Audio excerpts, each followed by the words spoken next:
Hi there, everyone. This is just a tester for me, trying to find out if I'm any good at this. Um, Here as Venus Callida, originally 10 years ago, I came out with Lich King in World of Warcraft, and here was my original Blood Elf Paladin. She's amazing. In our guild, we call her Baby V. And in the backstory, she's the younger sister of who we follow in the Brave Immortal Souls storylines in my playlist. This is Venus Callida, and in the backstory, she is the oldest sister of three, and we follow her through the Brave Immortal storyline. And I'm going to change out this belt. I haven't upgraded her transmog, but my blue-haired Frost Death Knight, love her. But my pally, I'll be honest, was absolutely awesome. So I am attempting to create a live feed here, and to learn how to talk to you all while it's going on. I have no idea how I made this work the last time, but this time trying to work out. I'm trying to work out getting my voice heard. And if this is not showing as live through my YouTube channel, I'm just trying to check it now. Oh, yep, I can see myself. Hopefully you can hear me. And failing that, I am also going to put on the game sound.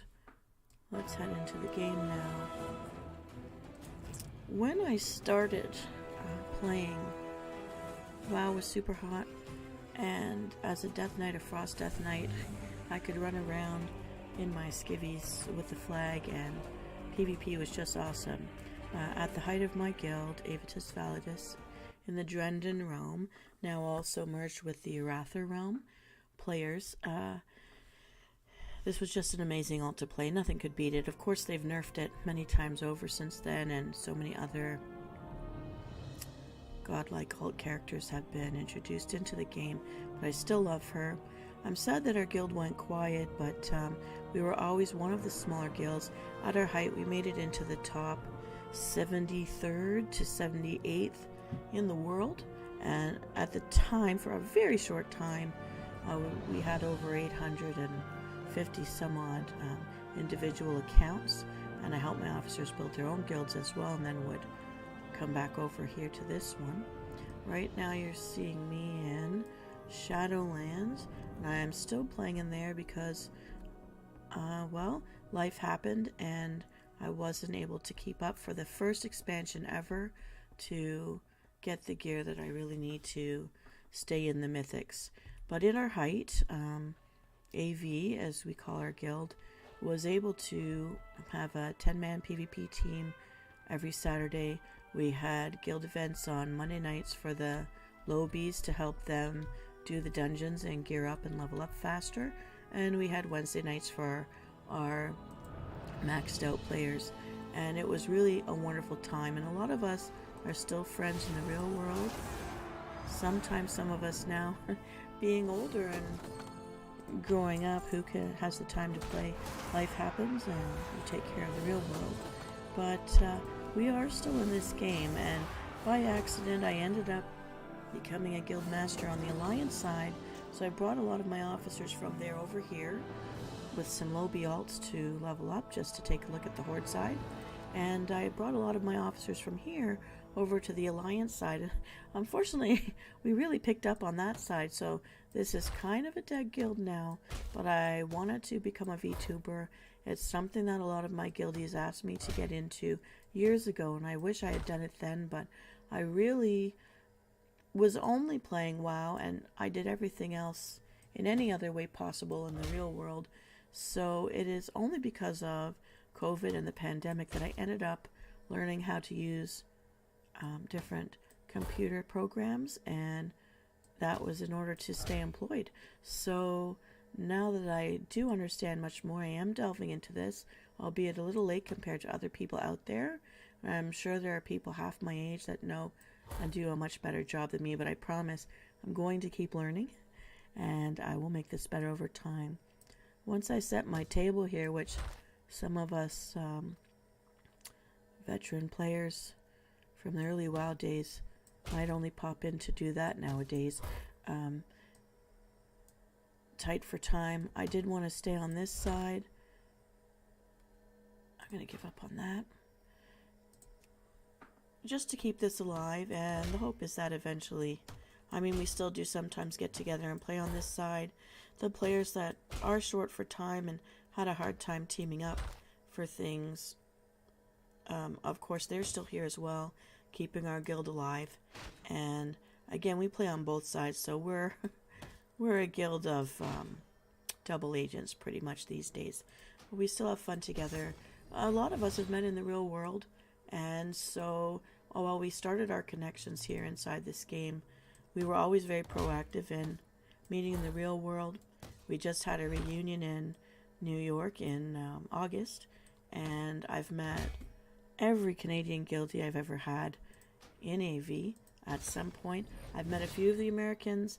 I have met one of the Europeans, and I haven't made it to South America yet, but it is my hope that at some point all of us who became friends online, who have shared so much together and, you know, supported each other morally, if not met in the physical world, I hope at one point or another, as I use my vacations, I'll travel around and get to meet you all sometime.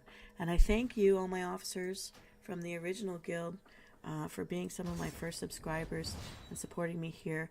I love that we've found other ways to connect. And for anyone who's just coming across me for the first time, I hope you find me a little bit amusing.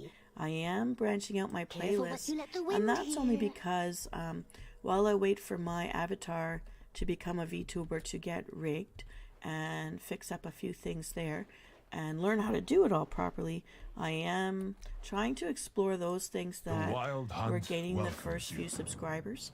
And unexpectedly, my jokes leading to recipes was something that got a lot of attention, so I thought I'd expand on that a little. And in the business world, I work with a lot of people, including myself, who need timers for things, so I thought since I use them, let's make some. And of course, of all things, I began this all, if anyone's been listening to my messages to subscribers, because I've had a lot of trouble sleeping as we get older, as we go through things and medical things in this world. Sometimes it's a challenge to get a good night's sleep, which can affect everything. And health is important, and I'll admit, the first time I discovered this game, this was the first video game that ever held my attention, that got me to sit down, and once I created a guild, I could pass 14 hours without knowing 14 hours had passed on my day off, and I knew right away, I better rein this in, because the real world still has to happen. But I wanted to, now that I've set my table, I'm going to head back to the old worlds, and though certain expansions have changed the landscape, I wanted to revisit with you the games we played within the game. And when we were at our height, some of the things we did together, we did have the monthly guild meeting, and the midway of the month we would have just an officers meeting. It was very active inside the guild at that time. We had scheduled events, calendar events to recognize people's birthdays, and we would do whatever they wanted to do that day. We were a guild of achievement hunters. When I started the game, I didn't understand video games at all. I didn't understand questing, but I did understand there was a golden shield, and that golden shield told me to do stuff. So I had a very high achievement level in the achievement hunting right out of the bat, and I learned questing later. But I'll be honest, I picked up on the lore a little later because I didn't want to read. The job makes me read, school makes me read. I didn't want to read at all. So here we are in Dalaran, beautiful, beautiful city. Once upon a time, it was down on a main continent, and in the lore, of course, if you don't know this game, you probably know this game if you're watching this. But if you don't know the game, pretty much, there are different vendors here.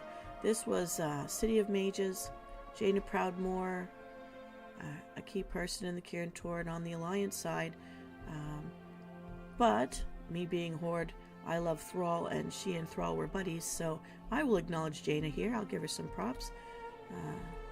Marsha Cross, I actually do a cosplay of Marsha Cross as one of my most recent, and I put one of her big blue fish here off of the bejeweled fishing pole for the latest YetiCon and Comic-Con up over in Toronto and the Blue Mountains, Ontario.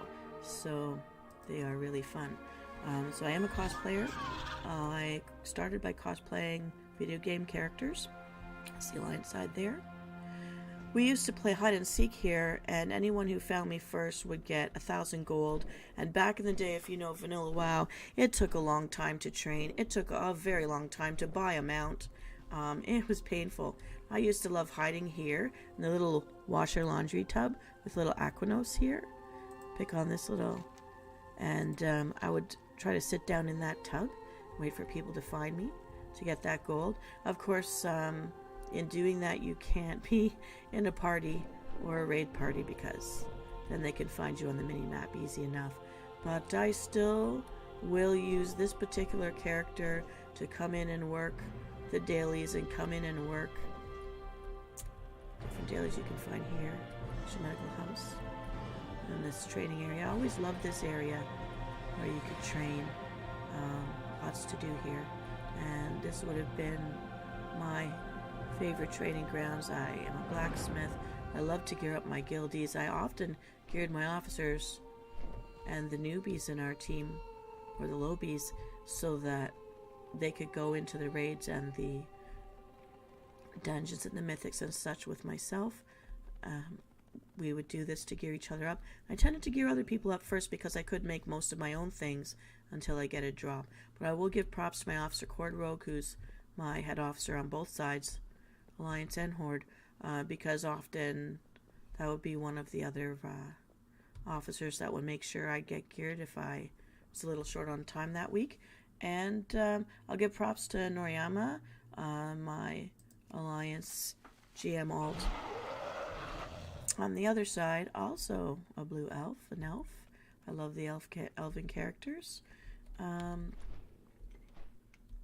now you've seen our hunting grounds. This is where we would play random games of hide and seek.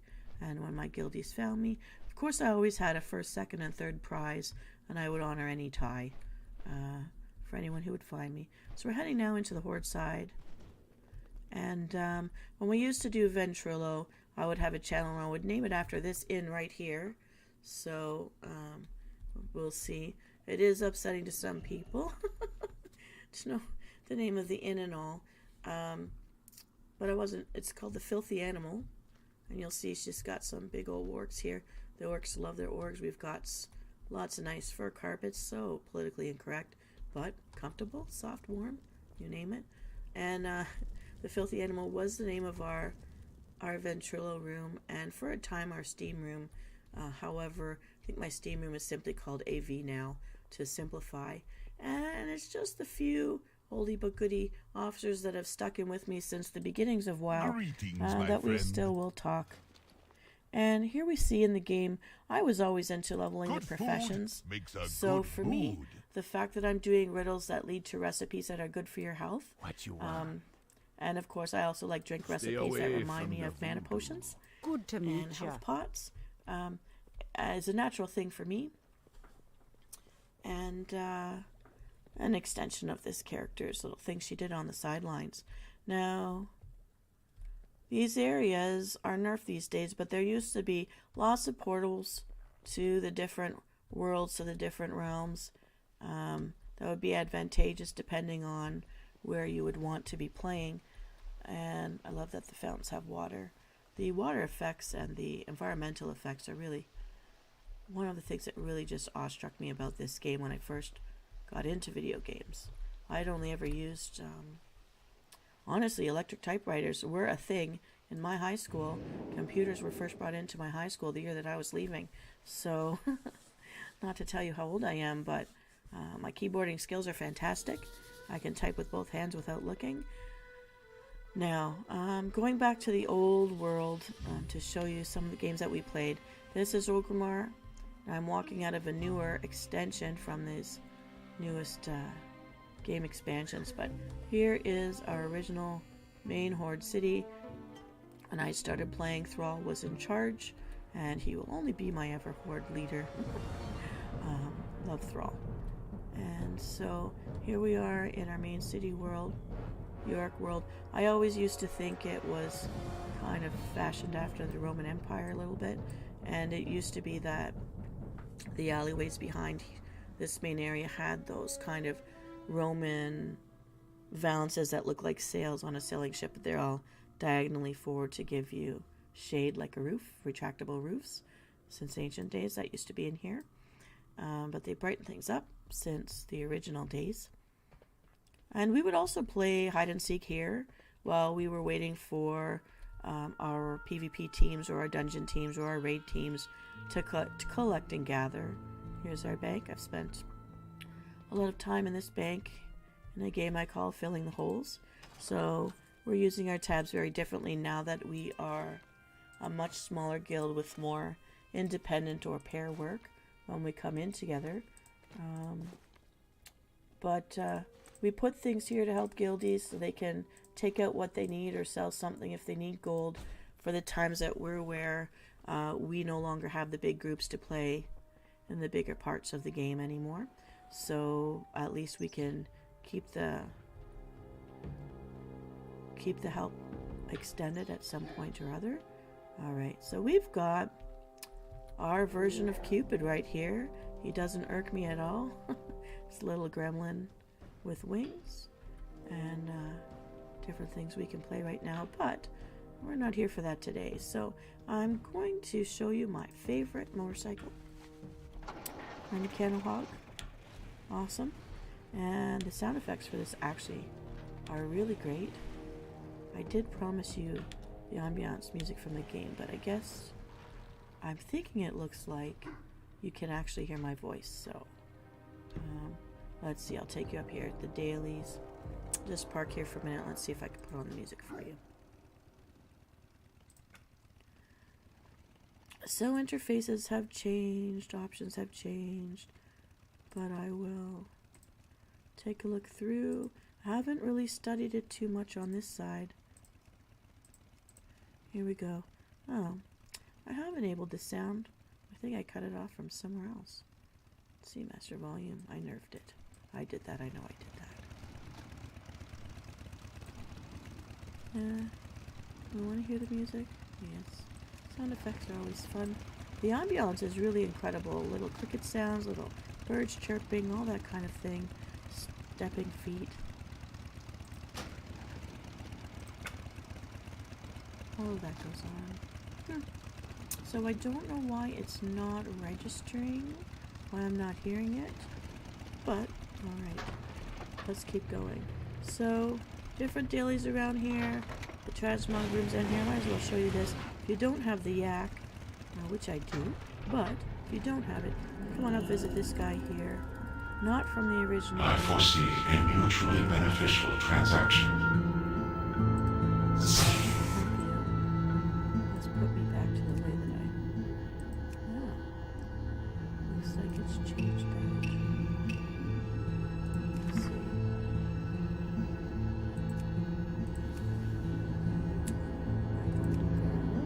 All of these transmogs are slightly altered, so I must have either given up some of my old equipment.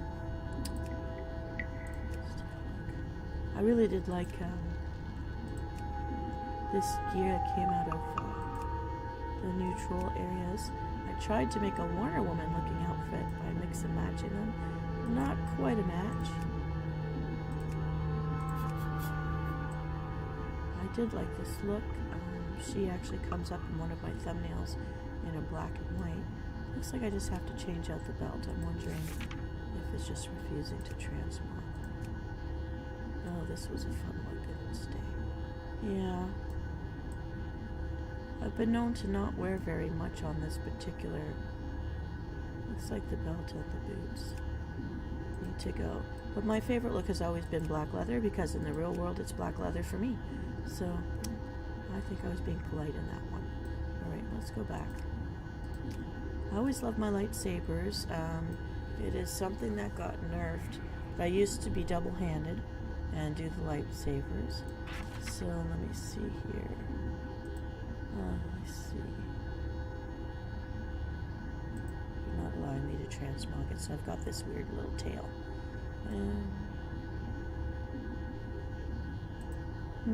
Alright, well that explains it.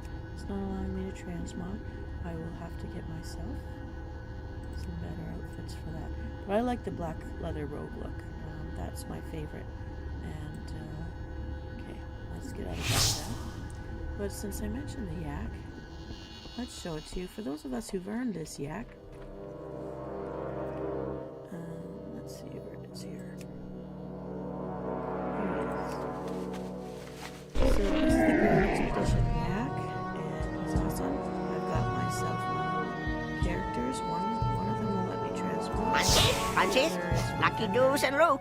Beware of Yeti. Very handy when you're in Many deals for a friend of the Grummles, like you. You just don't want to have to leave an area to go empty your bags. Keep collecting loot. And the other great one for this has been very handy. You and anyone on your team, PvP or otherwise, is we've got for torture. And we can Talk to me! Keep it real! Don't be shy.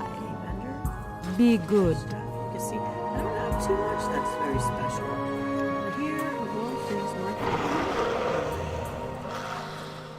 my blue drake. Courtesy Lich King days. I earned this out of a raid with my original guild on the Horde side. Even before I earned the albino mount. So by the time I got that albino mount, it was a big deal to have gotten it. But the blue's my favorite color, so it goes with my hair. So this was my go-to, no matter what I've collected since then. My favorite, my blue dragon.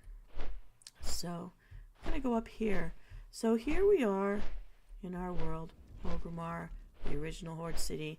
Originally, when I found this city out of my training grounds, Thrall was in charge, and I'm going to take you to a place What do you where we need? played one of our games within the game. Let me see if I remember. It was north of the Fizzle and Posix Speed Barge and Thousand Needles. It was down over this way. Let me bring you over here to Thousand Needles. Now, it used to be that this was a Grand Canyon, and if you ever followed the Dukes of Hazzards, what I loved about it is there was a raceway.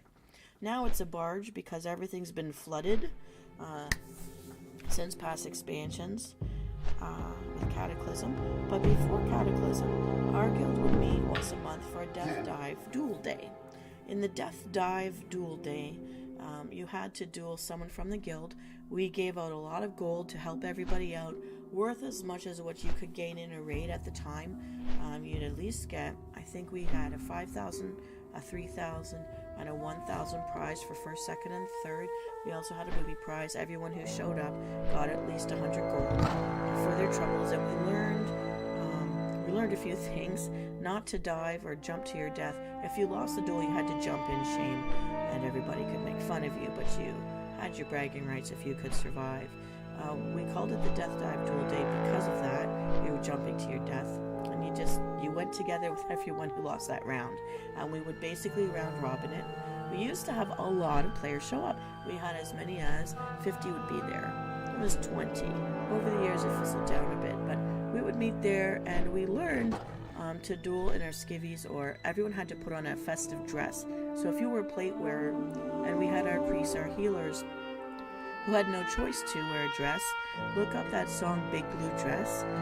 It says the plight of, very macho men who are very great and powerful mages and priests who were out there healing our raids.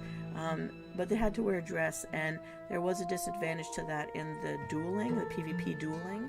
So our plate wearers, our mail wearers, just to make it fair, we all would wear a holiday dress of some kind, usually from the Valentine's Day events, like what are happening right now in game, or you could buy wedding dresses, wedding habernacks from Moon same. Give each other the best chance. We also learned to take off our armor before we did our death dive. We would jump in our skivvies because we didn't want the big repair bills. We didn't want to find out that we've jumped to our death and then the prize money for participating was, not barely covering that. We wanted to make it worth that if you weren't in a raid or a dungeon at the time, you were giving up time just to, goof around with each other to build camaraderie and team spirit, that we wanted it to be worth it for everyone. And when we could afford more, we could afford more. And I usually would be mats farming a day or two before this event so that I would be rounding up whatever I needed. And usually the Frost Mojo back in the day would sell for quite a lot, so I would just run around killing trolls in Northrend. And by the time we had our event, I had lots of gold to give out for everyone. And also when they came out with the underground, we had the treasure elixir, the lucky elixir. We would drink that, and as we would go mats farming, that would even, it would maximize rounding up everything we would use as prizes. And of course, anything I rounded up on those days, I tended to fill the holes in the guild bank so that there was always something new to look at, so people would still be motivated to check it out and make use of what we had available to help anyone when we weren't around to protect them and raid. Of course, back in the day, we were also going with the newer alts to help them level up faster, but that was nerfed as well. You couldn't get the big experience anymore in the last few expansions. But I still like to visit the old worlds and have a look. It was so interesting and fun at the times to know you're at God level of the game, and now you can walk through here without dying and having to do those terrible death drags back to your body, if you could even find it. It was something. Now, back in the day, this area right here that I'm landing in now, this was where we did our death dives. Right off of those two, they look like docks. We've just passed it, but I'll fly us back over there in a moment. That's where two of the major dungeons were, and so after the death dive duel, that gave everyone the chance to be online at the same time. Anyone who was still sticking around after we had our winner, we would run into these raids together, or we'd run into those dungeons, put them on maximum and run everybody through, because of course our highest leveled officers would usually show up for these, so we were really good at attendance. And some of you may be listening to me right now and remembering, but this used to be all desert. It was like looking at the Grand Canyon. There were no water down there at all, so let's just take a look at the other ones. They can handle that.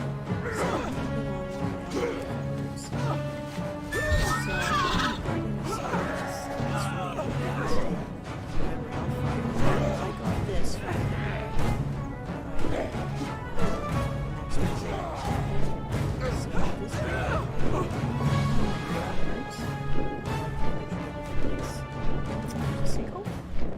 But all of this was like the Grand Canyon, and there was no water down there before Cataclysm, so when you jumped off a dock, you died. You knew you were going to die, but that was part of Death Dive Duel Day. And I do think there were other guilds out there doing a duel out here, and I don't think we were the only ones taking that death dive, but we did it because it was ridiculous, it was stupid, it was funny, and we had a lot of fun. This was one of our first events that stuck for years, because our guild's been around now for a little more than a decade. So we would come out here, we would meet a bloody little sacrificial stone here, and the two dungeons that we used to run people through afterwards were down here, down over here. There were two of them, so it really was not a waste of time to get everybody together. If anybody was late, we'd be dueling.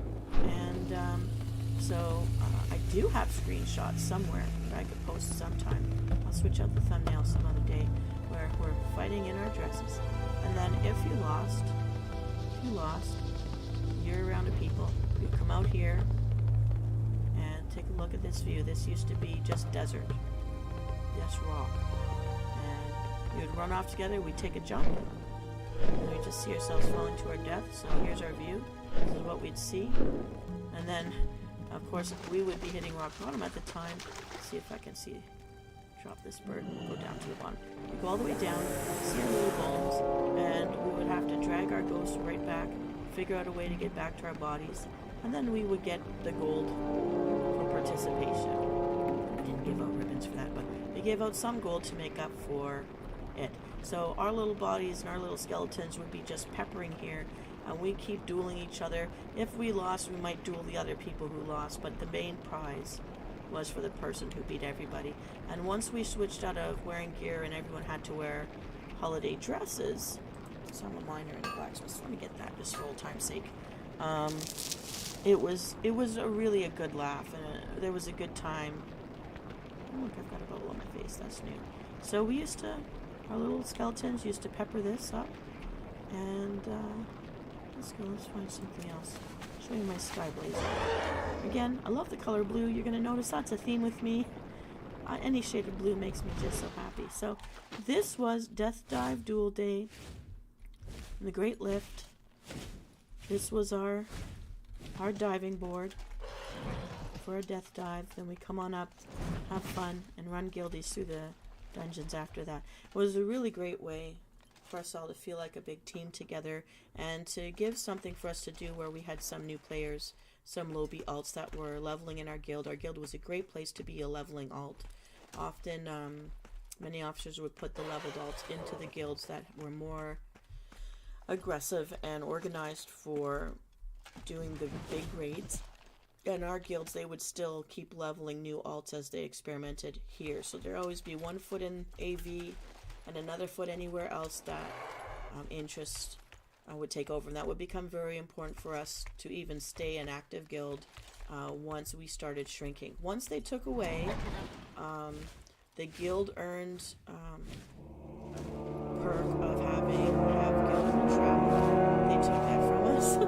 The very next expansion after we all earned it. That was a thing keeping our guild alive at a time when we were smaller.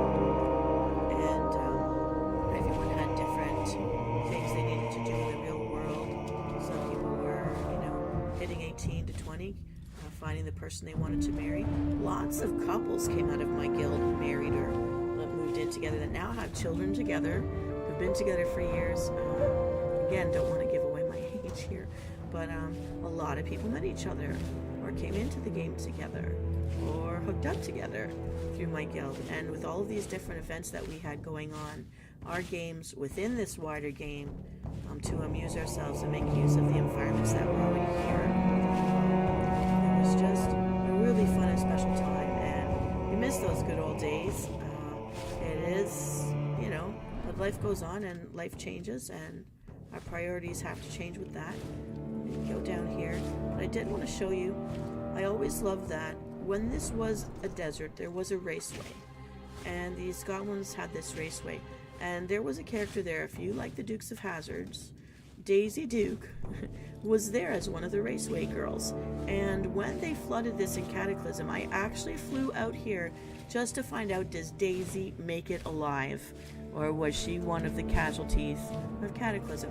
And I just wanted to show you, I'm not happy, I guess, with where she ended up, but I was so very happy to find that I did save Daisy's life.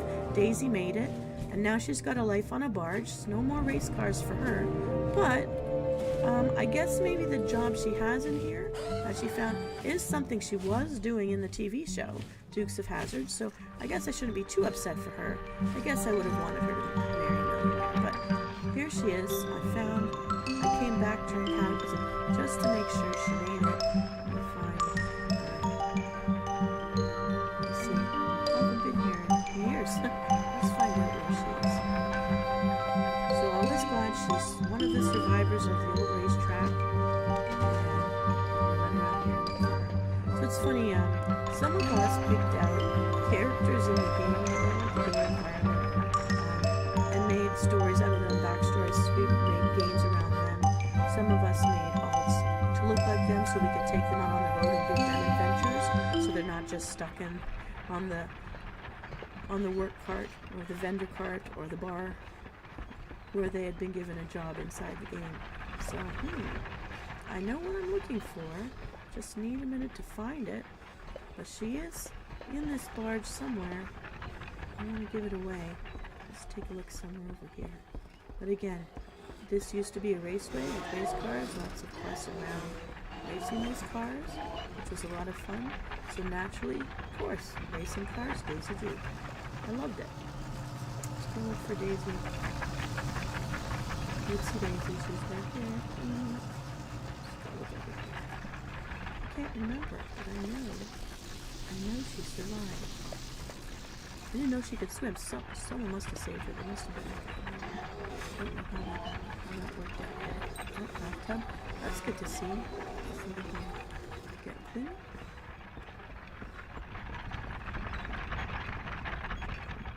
Lots of pirate ships.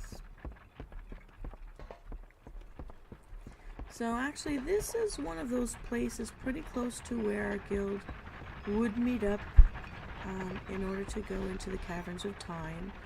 They're nearby. Here we go. We found her. Daisy. Oh, she's an innkeeper. Well, so you know what? I don't mind so much that she's stuck eternally cleaning bottles. She's not the waitress. She's the innkeeper. She's the owner. I love that. So here's Daisy in her flip-flops, her little jean shorts, little Daisy Dukes. I'm just happy that she lived. I don't know why in Cataclysm I really ran around to find out the places where I used to do some of my favorite questing. I'm glad that she made it. Let's see. Good day to you. And she's still pouring drinks. Safe travels. So she made it. And I just wanted to know who survived. Sometimes I was pretty sad with Tarjaro.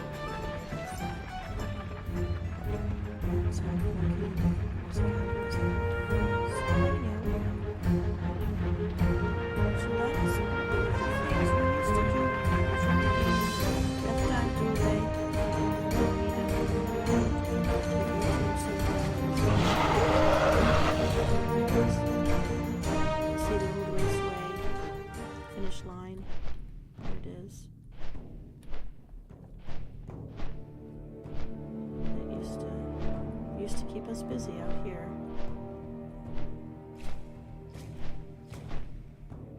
So, lots of imagination. I really love the style and the visual effects of this game.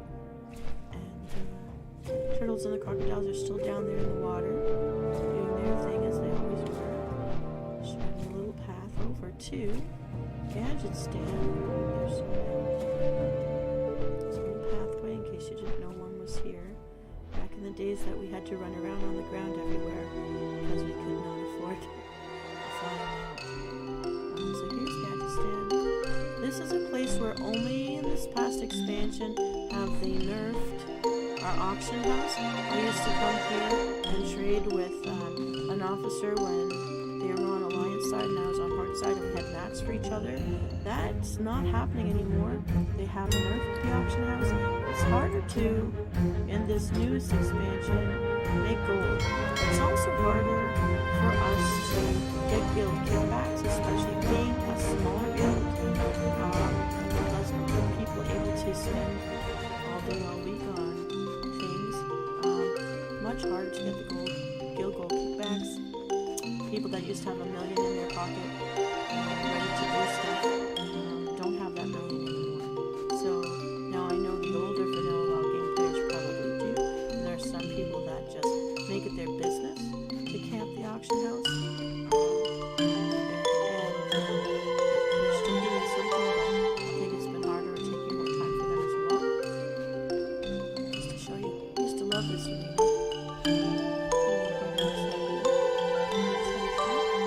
And so here we are. This was a main area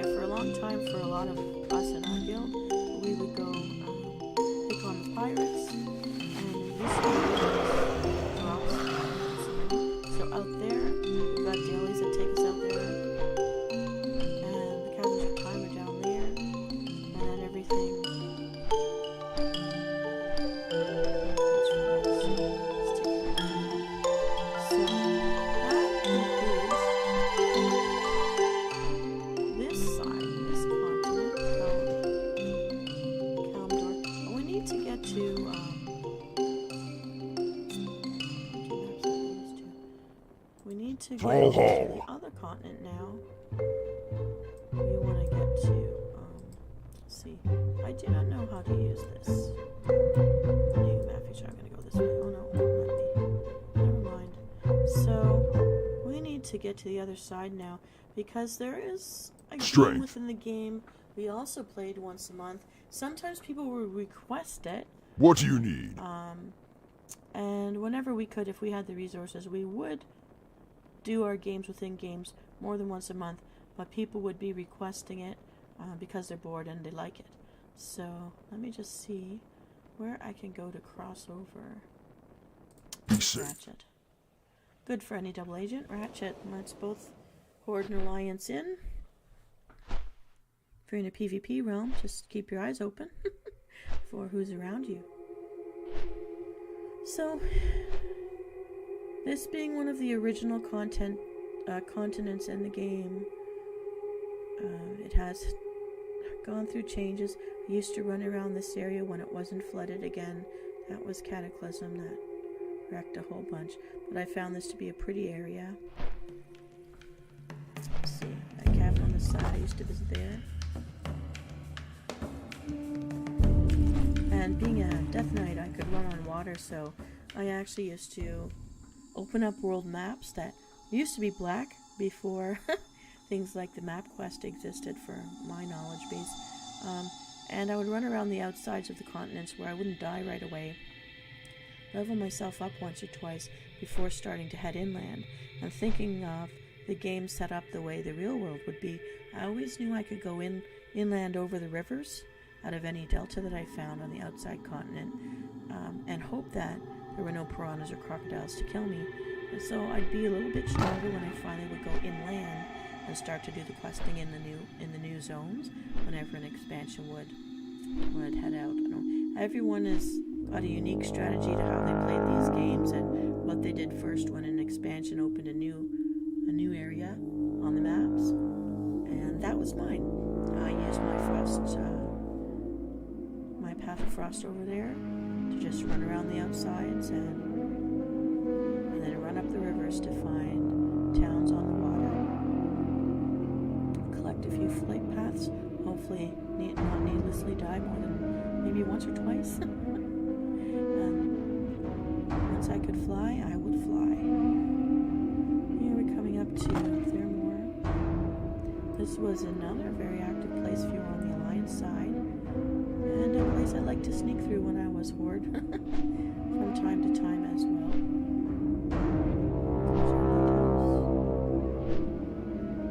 And over there to this side of what's now a ruins, lots of turtles. The turtle tongues used to sell for a lot. Oops, I'm sorry about that.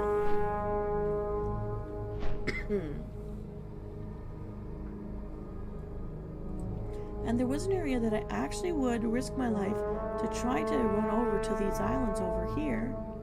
And there are dragons out there. I think this area was supposed to have developed with quest lines and such. It may or may not for one brief time have been something in there, but it's pretty much a dead place in the beginning's end. But I did try to make it onto the parts of the map that hadn't been open for questing at the time. More placeholders. And a lot of tangles with little blocks down there. They're quite aggressive.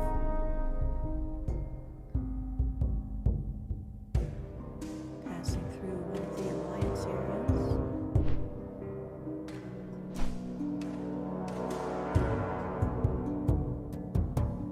Merchant Coast. Many times run on this water trying to catch that boat right there. To get across the other side. That's the boat we want to catch. I don't know if we'll get onto it before it pulls out, but we will try. Sometimes I've been lucky to fly and land on it. Other times it disappears without me and I fall in the water. But let's give it a shot today. I'm gonna bring you my Headless Horseman steed. Hopefully you can see that.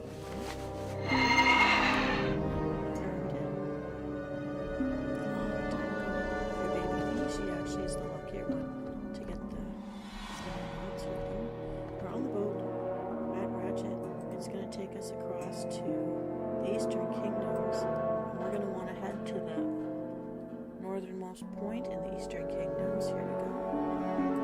See our beautiful heroic stance there. Let's take this across.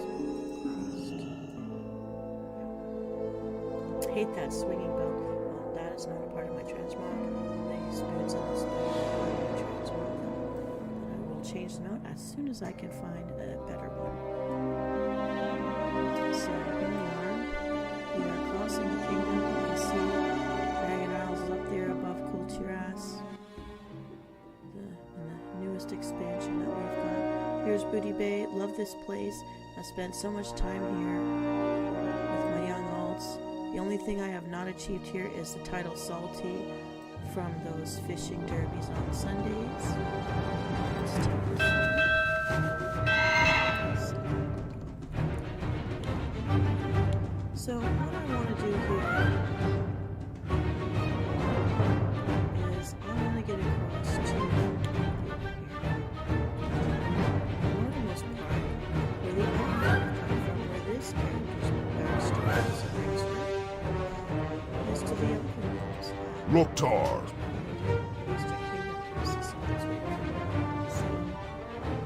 We need to get to.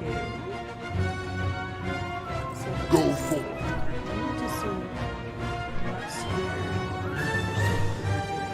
So we used to make fun of the various names, racially attributed. So being a blood elf, a belf, we would get what we called the Great Chickens. And so our first mount was actually something that looked like a colorful ostrich. And if you could catch the rare over in certain dungeons, we could have a white one, the albino. But we had our choice of colors. And so what we decided to do as a guild was once a month minimum, we would have the Great Chicken Race. And if people were bored, we would have it more often. And we would collect a bunch of what's called noggin fogger, which when you drink it in this game, and I'm not promoting drinking, but in this game, as your character drinks, you get the foggy goggle vision of the world around you. And I'll show you this. I'll demonstrate it later. And no one was allowed to be joined together in a party or a raid group. We just had to trust everyone was there. We had an officer pitched in each side of, I would be in Brill, which is, an undead city. But in Brill is a statue of Sylvanas. And Sylvanas, albeit our crazy raid enemy, was at one time a beautiful young woman, one of three sisters, much like Venus, and a blonde, and she was a defender of her people. And in Silvermoon, she tried to defend her people. You'll see gray scars in front of and cutting through the Silvermoon area, coming north from Ghostlands, where she fell. And if you know the lore, Arthas, under the control of Lich King, the sword, his enchanted sword, who took over him, wrenched her soul from her body, turned her into one of his enslaved undeads. She had enough willpower to actually overcome this and repossess her body as a wraith, and keep it animated by her willpower, and broke from him and became, a boss and a leader, a representative of caring both for her living people and also being the leader of the other undead. A fate nobody wishes on anybody, but still trying to send her undead with supplies and such to help the living stay alive, loyal to her people, although often the living were too afraid and wouldn't accept the assistance. But she remains one of our world bosses on the Horde side, and a tragic elfin character, a tragic elfin leader, with quite an interesting storyline. Anyways, Venus here was a kid when all of this happened, we'll say, in the lore of things, and is very well aware of Sylvanas as well as Thrall and others who have led since then. And so she knows her origins, even though in her backstories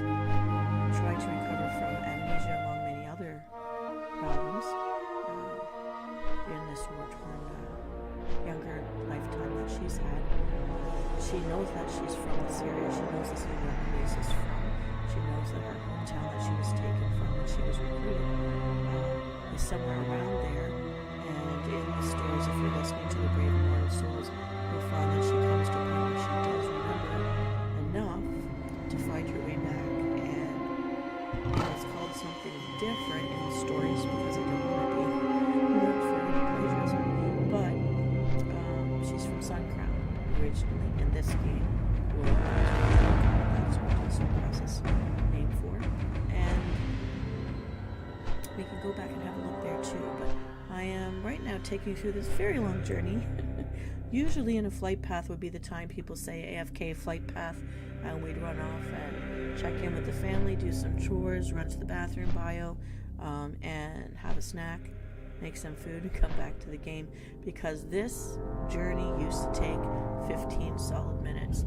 Now again, I haven't done this in years. I hope I'm not going to take 15 minutes. I don't think it would take that long anymore. But back in the day, 15 solid minutes, you knew you had to run and do so many other things. And so, in this case, we're just having a view. You know, four banners. Different original world zones.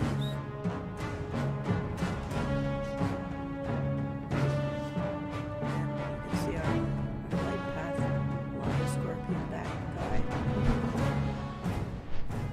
Where it has some very interesting creatures. I suppose, okay, we'll take a look at Venus here. Flying around. Another in-road mount, NPC mount. And all these scars, these torn up gorge here, this is all Cataclysm. And it was around here that I ended up underneath one good spit of fire and earned myself an achievement for dying. Now that dragon is now remanifested into a human form and is part of the good guys again, because they needed something stronger than what they had, so they somehow resurrected him, bound him into a human form, like we see Alestranza usually in form. So one of the time jumpers of the game, and he's now trying to help. We'll call them the good guys, because I think good guys and bad guys, as much in real life as in this game, can sometimes be very dependent on circumstances and points of view. I used to run around in here on lobby characters and die quite often. I always found this area interesting. The more I look-see, this is the heading towards Arathor. I used to do the fishing training in that.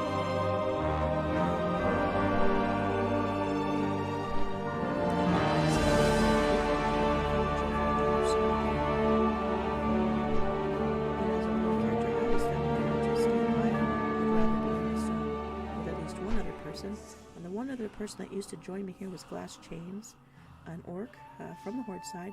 We used to come over here to this dam and jump off it, just for fun, just for silly kicks, in some of our other diving adventures. But here, the kicker was, usually you live because that used to be full of water. Okay, Cataclysm has messed with a lot of the terrain, but that used to be a place where we could jump down, have a good little fall for a crazy laugh, catch some fish that were worth some gold back in the day, and just have a silly fun time. This area would bring us to the area that in our backstories Glass Chain's home was Hammerfall. So we come out through this area to go visit his hometown. Back when Glass Chains was first going AFK in the game, I used to wait in Hammerfall, and in future storylines that will come up, because I drafted these things we were doing into these stories that will be the lore for Venus, and stories to come we'll find about life without Glass Chains. We even have some pictures for that saved up. Here's our terrain. It was much more smooth and grassy back in the day. A lot more broken up now. Lots of damage has been done in years. That bridge, still important. Bringing us into the Arathi side, Arathi Highlands, And this is where Venus and Glass Chains would meet up for their adventures in the early days of AV. Glass Chains was the other Death Knight. He was an Holy Death Knight. He and I started the guild together back in the day. The names that they had at the time. And the two of us, meeting here at his origins being this area, a place to catch up and do some of the things and engage with different games. He is now eternally AFK from this game because also I completed his dream. She didn't understand who I was. Maybe you've been through that and threatened whatever. So we only stayed in contact by phone for a little bit here and there over the years, and every once in a while he pops in to say hi, and we've actually helped each other get interviews in the real world for jobs. But I think he's living his best life out there in the real world now, and I kept the guild. So we're on the back side of where he and I used to meet up in game for our little adventures.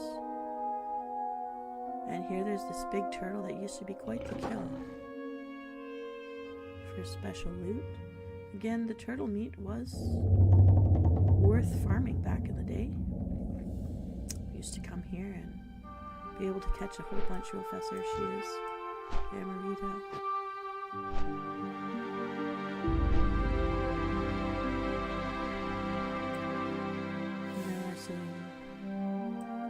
Troll dungeon and such up there. All role players know. Usually you wouldn't want to come out here. The original days of the game, it just took you a long time to travel, and there was nothing happening out here. This is just visual effects to fill in the landscape. Just ocean out there. Again, quite a long flight path. I actually forgot to time this, so I don't know, but I know for certain this was a pure 15 minutes back in the day. I actually used to run around up before this was anything but grid lines, because I accidentally made it through some kind of a glitch and was sending help tickets in asking where's the land. I can't see the land, I just see lines. Like, we haven't opened that zone yet. That's for the next expansion somewhere down the line. I think it was 2 expansions later that I could finally see and do things. So I was lost in a bit of, I guess, like, a troll movie. Okay. This was another important area for a lot of us to meet up. Lights Hope Chapel. It's different now. There's a lot more going on here. This was one of the meeting places to go kill lots of rares. And back in the original days, you had to be a certain level of fishing in order to fish from these pools. They've nerfed all of that. Back in the day, things took a lot more to get done. You had to have the skills. Back then, you also could level things like your fist. You could wear no weapons and just smack things. I used to smack things with my fishing pole even and level that up. There was a point where I'd be in dungeons and equip my fishing pole because it had a better damage rate than the weapon I had, which was funny. At the time it looked ridiculous and funny, and ridiculous and funny worked very well for my characters. So here we go, we're going to go through, almost there now. Burning Crusade. It's the first expansion happen. It was one expansion before I started the game, so by the time I started playing the game, people were well used to this area. It was new for me. But this would be just south of where Venus' hometown is in her origin stories.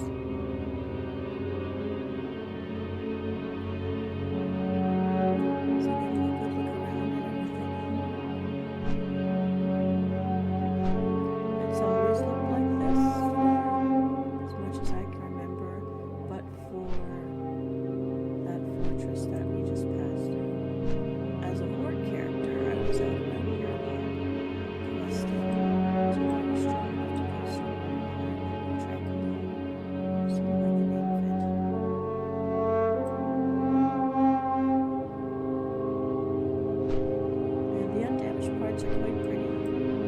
So I imagine that it's quite pretty days of peace that well, this game doesn't let us live through, so there'd be no game if it was peaceful. Here we go. I love the colors here. I love the look of the trees. Very pretty. Ignoring the damaged areas. Just love that different zones have such a unique feel and character and seasons, times of day and night are reflected in the game as well. So it's always brilliant. The view's always brilliant here. So we're coming to the area where Sylvanas lost her life, lost her fight, and powerful wraith we know now. Right here's what happened.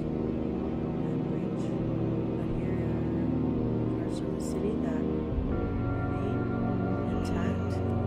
Turning around over here, you see one of the great chickens. Of course, it's an ostrich. But as a elf, this was our first in-game character, so I wanted you to see that. And now, let me see.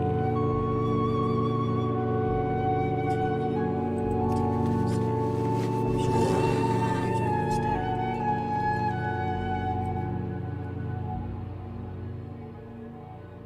There he is. Nice kid. Alright. I'm going to show you. This is Silver Moon. The main entrance, quite glorious. I've always loved all the Silver Moon statues. Let's take a look at her. They're all dancers.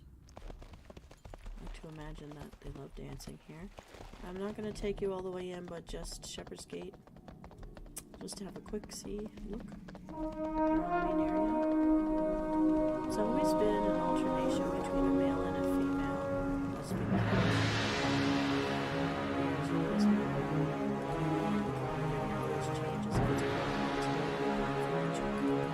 and just so you see, here's our rock band. There's a real rock band out there. They're all over the place. You'll see them in dark light. You cheer for them, and they give you a little buff. So they've nerfed that. We used to come here and get a buff, and you get a little strong man's arm. These are the guys that play some very cool songs in Outlands, and Chapter of the Cities, and as well as Darkwood Fair. They're out there playing for Darkwood Fair as well.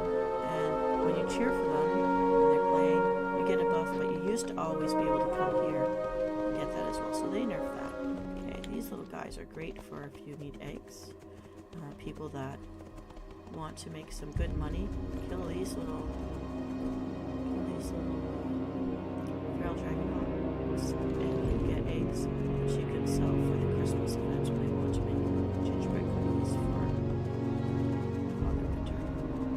Okay, now this is the place you go to once you can find it to ride. And these are all of our great chickens. Take a look at the gorgeous colors that they have. I think I have them all. There's a black one there. Choose wisely. Now back in the day, this cost a lot to get. It took you time to get that 8 gold. I have them all now. Love them all. They're gorgeous. But everyone in my guild had to have one. Being bored, you could have one. And we would ride these great chickens in what we call Stay the course. Now the great chicken race didn't happen here. You'd have to come here to Silver Moon to get your mount. Now that we've got our mount, we're going to head off to Brill. Brill being where our leader Sylvanas of this people who died here in that great crater. You saw that burnt gouge in the ground out there by our flight trainers.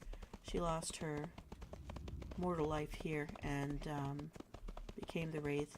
She went off to live in Brill to reign for her people, and they erected a statue.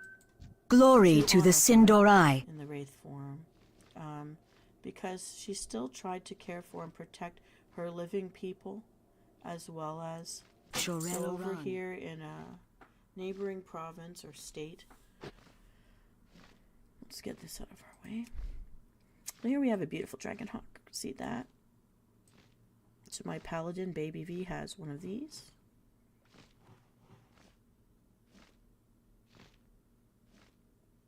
Move uniquely.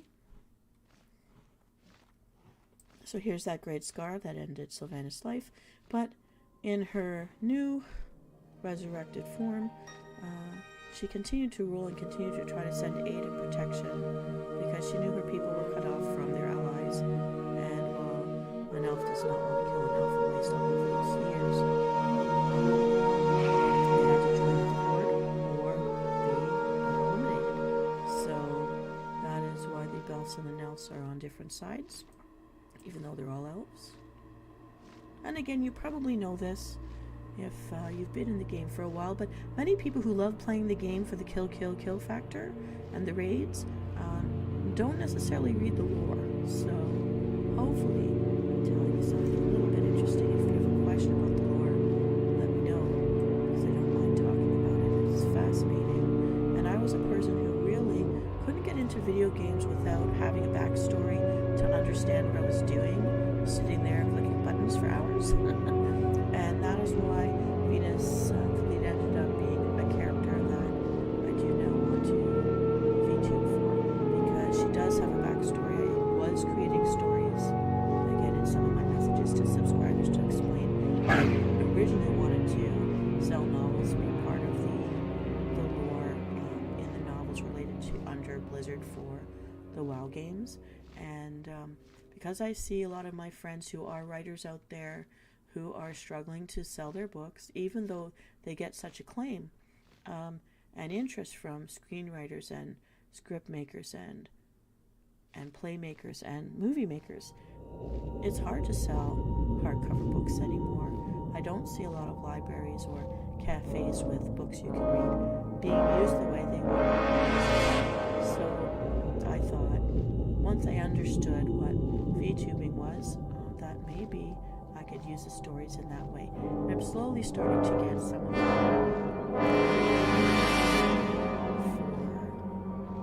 for this channel.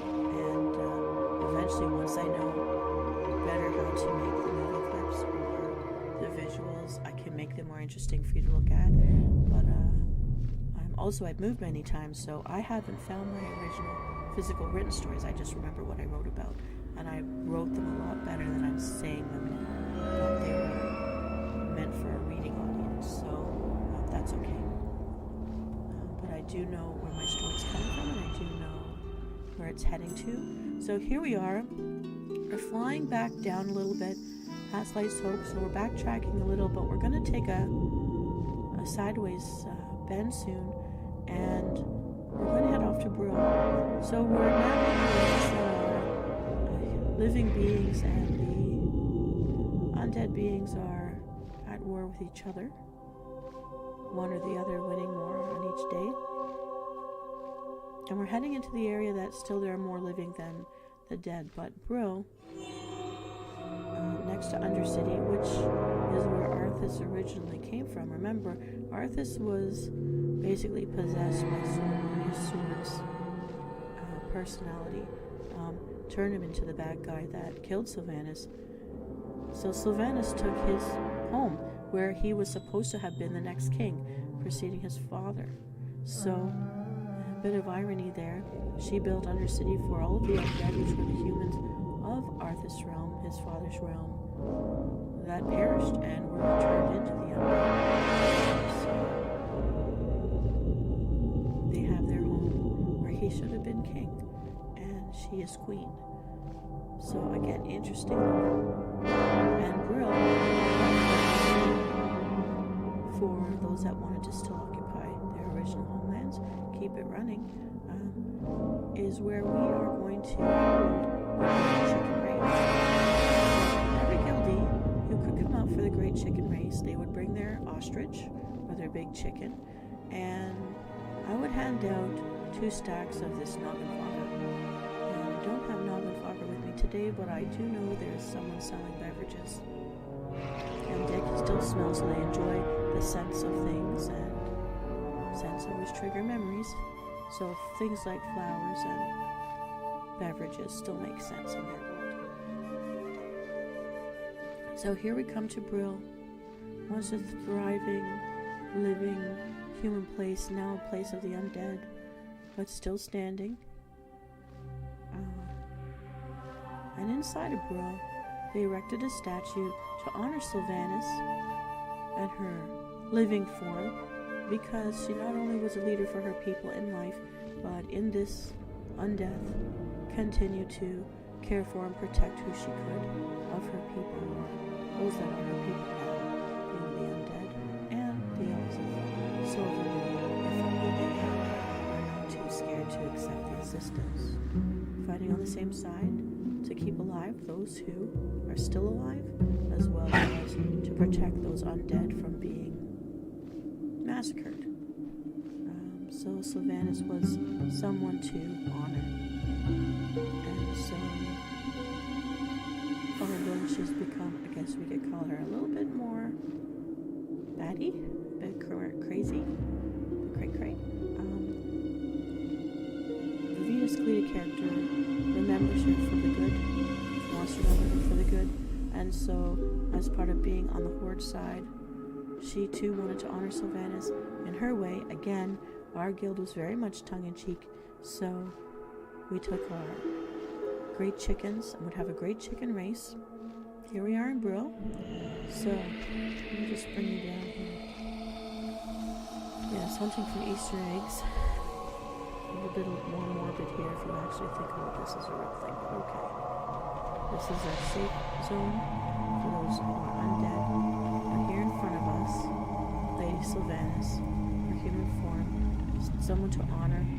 Brill will honor her because she's taken care of her people in King Arthur's old, what should have been his palace, his father's palace. So here it is. So this was both the starting place, this statue of Sylvanas, with the starting place of our great chicken races and the end point. So I would stay here. I would have everyone line up over here next to or around the statue. I would give them all their noggin fogger, which would turn them into little skellies, little mini skellies, and they would ride their great chickens. They would have to ride their great chickens to the bulwark, which is the end of, or the edge of this province or state, and then they could fly back, so they'd land at that flight path, and then as this guy's doing, run back to the statue. And the first one here got the 3,000 gold, second got 2, third place got 1, everyone else got a couple hundred for joining in. We could have as many as 40 people show up for this one at a time. Sometimes there'd only be 5 or 6 of us if we were bored at random, wanted to hold extra great chicken races because it was funny. So I would round up the gold for this event. Let's see if this guy's got anything. I want to show you how this race would look. Oh no, he's not selling anything that we can find something. Patience. Let's head over Discipline. this area. Morbid as it might be, anyone who's kind of into goth or find this a little more interesting. Okay, poor little lady. And you are. I'm gonna browse her goods. What can we drink? None of this looks too intoxicating. Well, let's see. Goodbye. Hi. Maybe my mammoth has something I can use.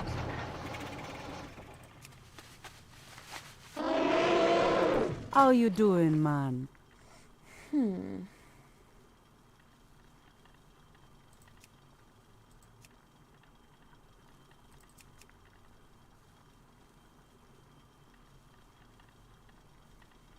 I don't think so. Bye-bye Okay, now. Let's take a look at my yak.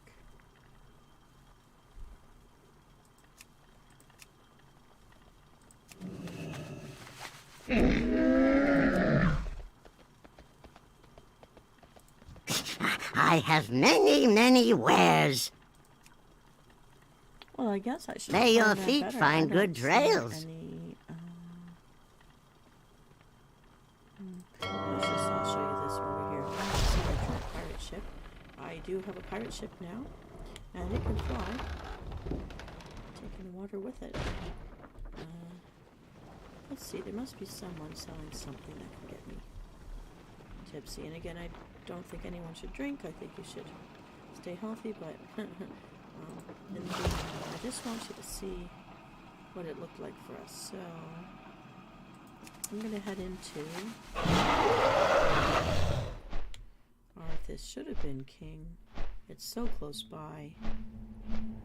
So Sylvanas took it. Here we go. Now, because of the expansion, I don't know, maybe I'll be killed right away, but get ourselves inside the Fire City. Oh, look. Here's the event.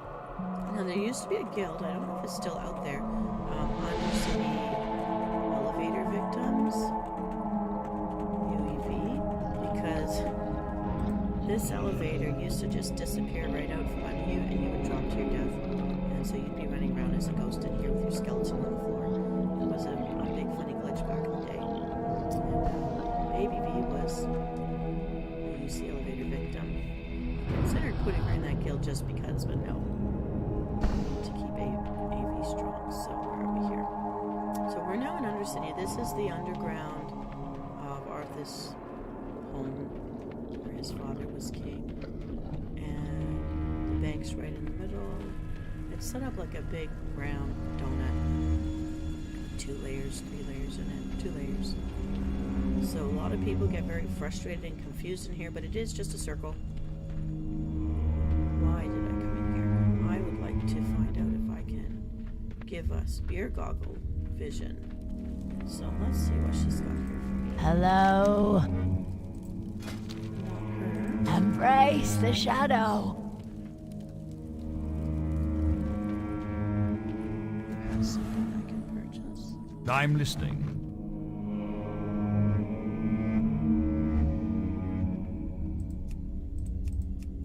How interesting. Trust no I'm one. gonna have to go to a higher level place to get something. But since we're here,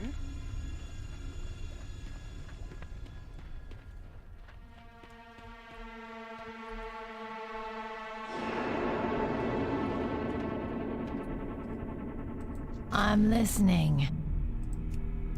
this lady's got a lot of food.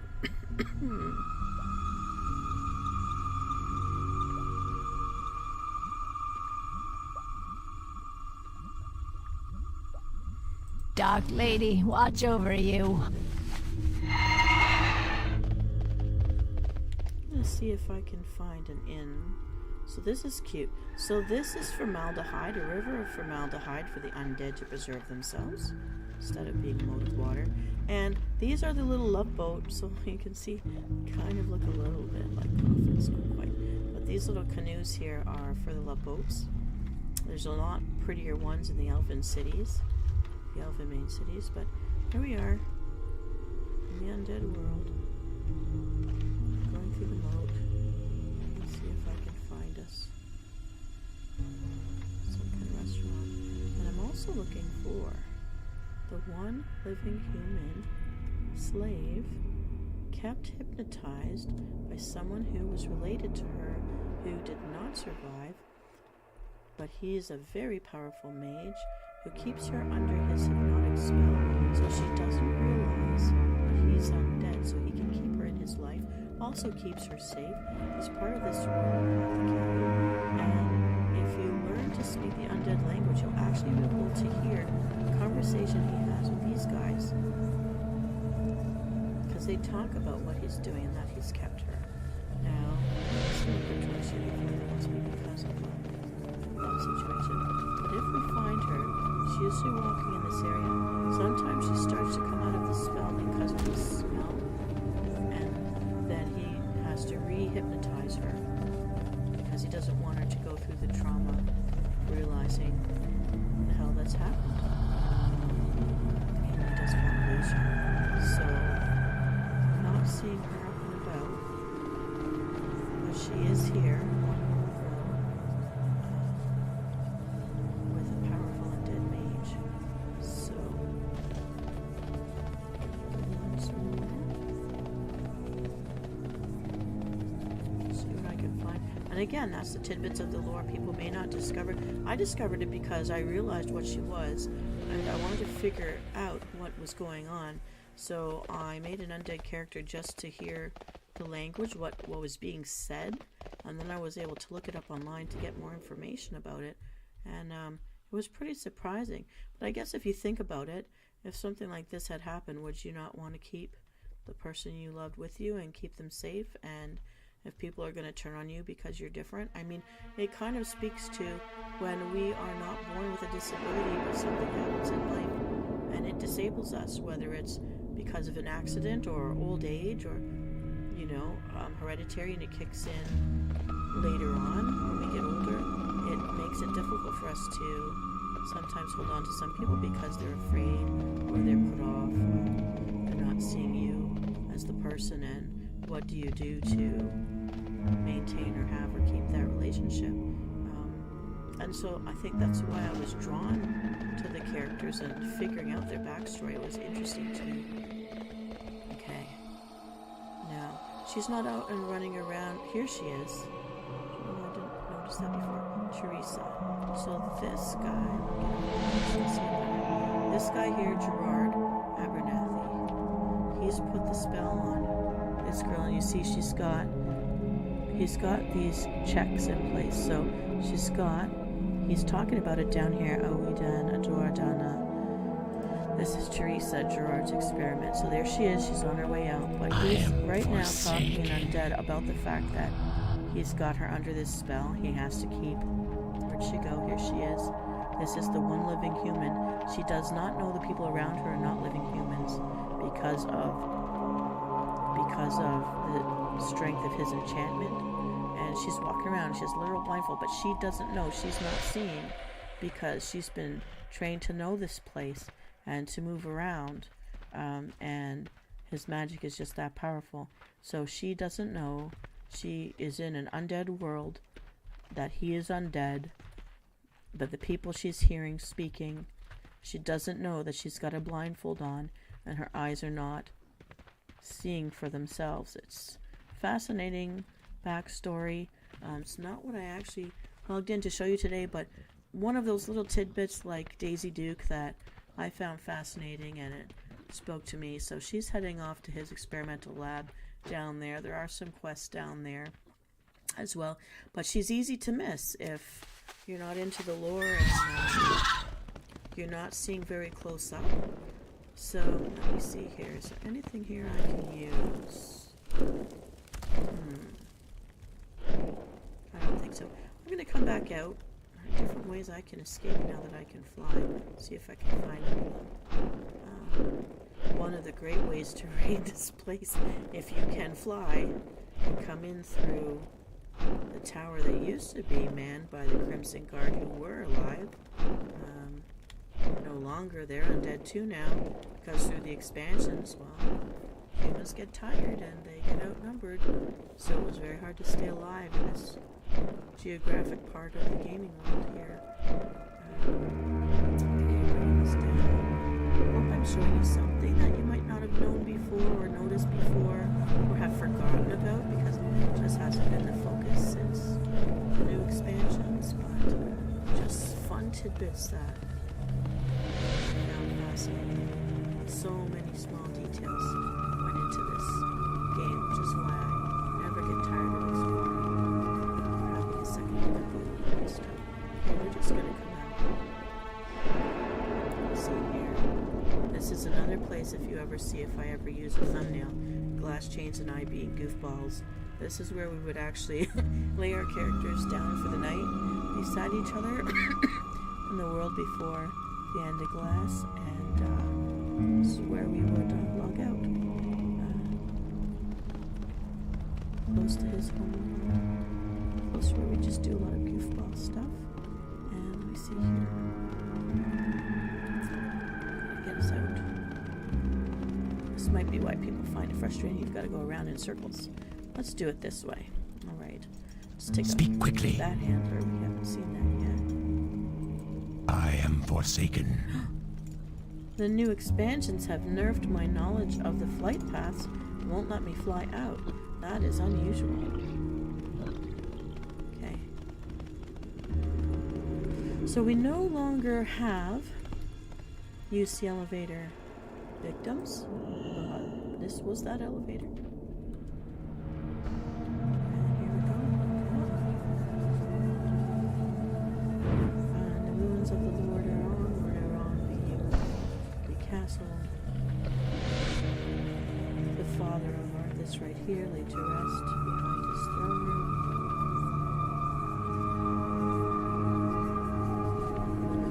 So we know Maneth Harbor was named after this king while he was still alive, because it was going before this became our nemesis. The old throne room. Come here on Halloween, there's a giant pumpkin you can get a really great picture of yourself in front of.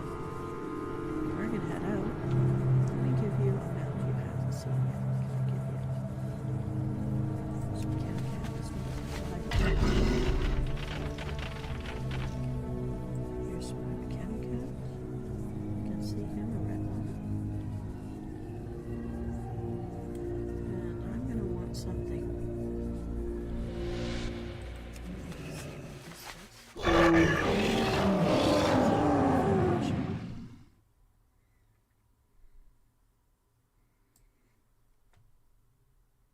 We'll take you a sandstone drake.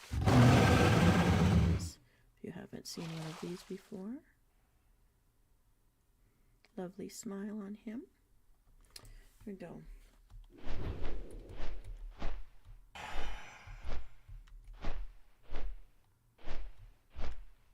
Alright, well anyways, to show you the game within the game. These towers did not used to always be here, but we would all meet up at the statue of Sylvanus, and we would drink our drinks. I don't think it'll work, but I'll try something that will go. Airy man.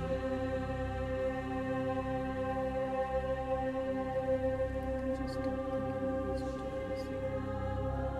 Firewater. Maybe, yes. Okay, so I think I used to give people about 20 of these, and before we could Spirits be with you, man. we had to get on our great chicken. So let me see if I can find my notes here. All of my maps. See, I have a few pretty cute maps.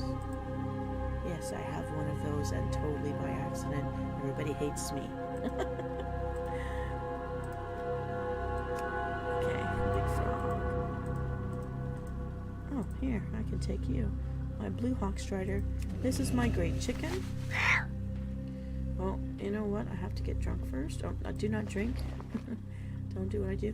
Okay, take a look at this screen. As I drink these beverages, you veteran WoW players, I know that you know this, but take a look. If you've never seen this before, the beer goggle lens that I am looking at right now. Okay, I drank too much. I might even start to vomit. In game, you do vomit once you've had too many. Now I'm being on my blue hawk strider. Let's say that I've told everyone to go. They probably had their mini maps open in the day, but we would run, and I would have everybody on have up to 40 people on one raid thing to see where their dots were, to make sure nobody deviated too far. We'd make fun of each other during this race. So everyone was on an original chicken mount, so our big chicken, our ostrich, and we were running to the bulwark, which you could follow this path. Some people would cut through, and of course on Noggin Fogger we all look like miniature skeletons, and you'd run. In the original Great Chicken race, in honor of Our Lady of the Great Chicken, Sylvanus, we would have to run back too, but we found it took too long. We wanted to get to the rating, so we would do this again. People who would arrive late were still not out of luck, because we would break off after the event and giving out the rewards, and then we would go and do the dungeons and the raids and all of that. So it was never lost. Our games within the games were always to get everyone together on a Saturday or a Sunday or a Friday night. It could be Monday nights and Wednesday nights before we'd start doing the raiding and the PvP battlegrounds and such. I'm not sure. So it's because I'm not using the maps. Let me see here. Bulwark. I have to get to the bulwark. It is the edge of our world. I may have gone terribly wrong, but again, you can see right now the noggin, the beer goggles are partly, I'm going to blame that. Everything was just too. So by now you can see I'm not as much under the influence of what I've been drinking, but still heading towards the mountains. Try not to die. Of course, when we were not max and we were not god level of the game, this was much more interesting if you were to trigger or drag something in with you. Scrolled encampment, I don't know. This is not the one I need. I'm going to keep going. Somewhere before we cross into the next state, there should be a set of camps with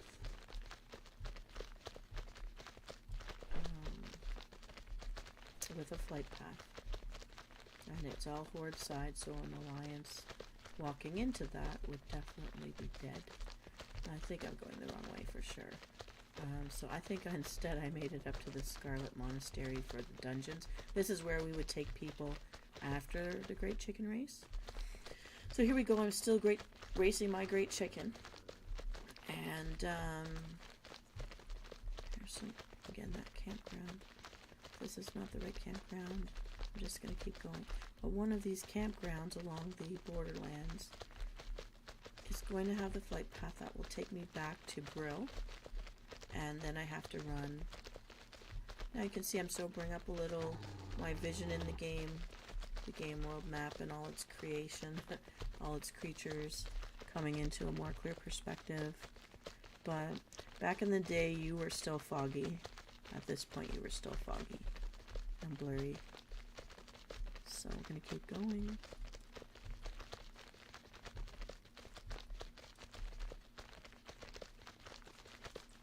I know I veered too far in one direction or another, but you're stuck with me, so we'll just keep going until we figure this out. Okay, this will mean maybe I went a little too far. I'm going to have to go back this way.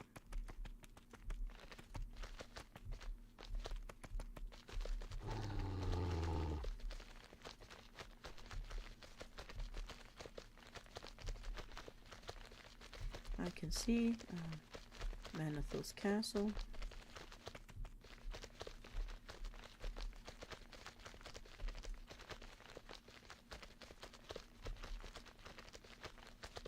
I should have just stayed on the road, I guess. Again, I'll blame what I've been drinking.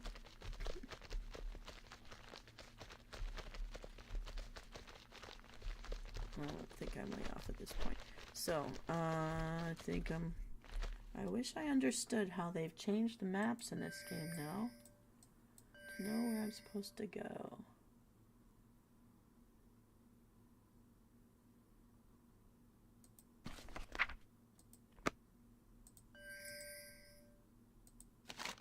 Oh, okay, so, you know what, it's not so bad. So, I'm halfway. I just got myself stuck up in the mountains there, so heading to the bulwark. You can see it's at the edge of the state, and the little red Mercury's foot, the little shoe with the feathers on the ankle, that is where we're trying to get to. And actually this game, when we played this race, never took this much time, but I always stayed at the finish line. I had one of my officers watching the flight path to make sure no one had switched into a different mount or started flying. We had to make sure the Great Chicken can't fly, see? So then you couldn't cheat. So we wanted it to be as fair as possible. And it was just dumb blind luck. Sometimes people would just be so foggy. They had no idea what direction they were going. It was just silly fun. It was hilarious, silly fun, stupid fun. That's what we were all about. So this wasn't so checkered back then. So here we are. So we've made it to the bulwark. Then following this path would take us back to the Manethil castle. Arthas, unfortunately, never got to be king.